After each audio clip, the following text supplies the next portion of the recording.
નમસ્કાર મિત્રો, વિડીયોમાં તમારું સ્વાગત છે। આજનો વિડીયો જોઈને તમારી આંખોમાં આંસુ આવી જશે અને તમારા પગ નીચેથી જમીન સરકી જશે, કેમ કે મિત્રો આ આસ્થા સાથે જે જોડાયેલું છે તેની સાથે ચેડા કરવામાં આવી રહ્યા છે।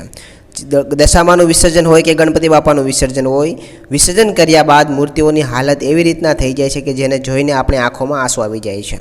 મિત્રો, જો આવી રીતના વિસર્જન કરવામાં આવતું હોય તો ક્યારેય પણ ઘરે ગણપતિ બાપાની સ્થાપન ના કરવું જોઈએ। તમે વિડીયોમાં જોઈ શકો છો કે વિસર્જન કર્યા બાદ ગણપતિ બાપાની પોઝિશન, એની સ્થિતિ, તેની મૂર્તિની શું દશા થાય છે। હાથ, પગ, નાક, સૂંઢ, ઉંદર બધા અલગ અલગ જગ્યાએ તૂટેલી હાલતમાં જોવા મળી રહ્યા છે। તો મિત્રો, આ પ્રકારનું વિસર્જન જો થતું હોય તો ઘરે ક્યારેય ગણપતિ બાપાનું સ્થાપન ના કરવું જોઈએ। મિત્રો, તમારું શું મંતવ્ય છે આના વિશે કોમેન્ટ કરીને અવશ્ય જણાવજો, અને સરકારે ગણપતિ બાપાનું વિસર્જન કરવા માટે શું વ્યવસ્થા કરવી જોઈએ તે પણ મિત્રો કોમેન્ટ કરીને અવશ્ય જણાવજો। તો મળીશું નવા વિડીયોમાં, ત્યાં સુધી રજા આપો। જય ગણપતિ બાપા।